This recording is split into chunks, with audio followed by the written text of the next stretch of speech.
In today's video, I'm going to teach you how to transform a PNG image into a vector using Adobe Illustrator. This is a crucial skill for designers who often work with logos or flat graphics, needing scalable and editable artwork for various design projects. So, let's dive right into it.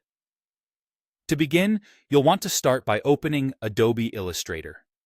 Once you're in the application, head to the top left corner and click File. From here, you have a couple of options. If you're starting fresh, select Open to create a new document.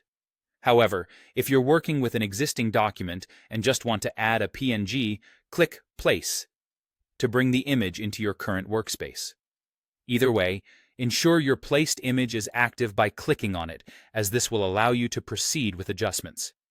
Next, we need to shift our focus to the Image Trace panel, an essential tool for vector conversion.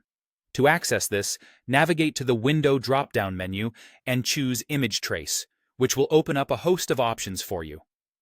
If you're using a newer version of Illustrator, it might be beneficial to switch your workspace to the tracing layout. This layout is tailored for such tasks, providing a more organized view of your tools and options.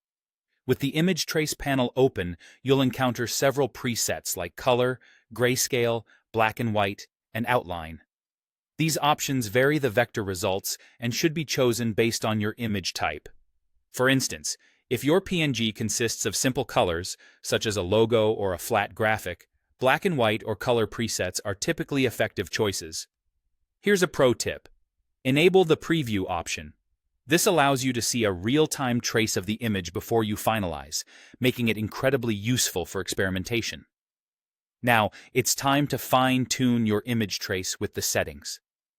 Adjust sliders such as threshold, colors, paths, and corners to match the vector as closely as desired to the original image. Once satisfied with the preview, it's time to apply the trace. Press the Trace button if it's necessary in your version of Illustrator, then you'll need to click Expand. This step is crucial as it converts your traced image into editable vector paths. At this stage, your artwork is made up of groups of path objects. For more focused editing, consider ungrouping them through Object and then Ungroup. With your paths free to manipulate, you can delete unwanted backgrounds or stray paths.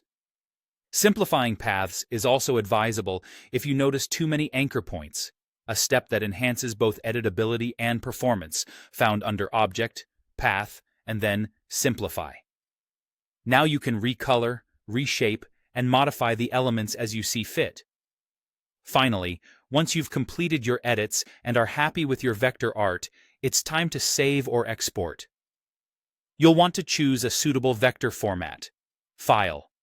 Save as for saving and selecting .ai or .eps, or opt for File, Export. Export as if you're looking to create an .svg file. These formats offer the scalability and versatility needed for diverse applications or further editing.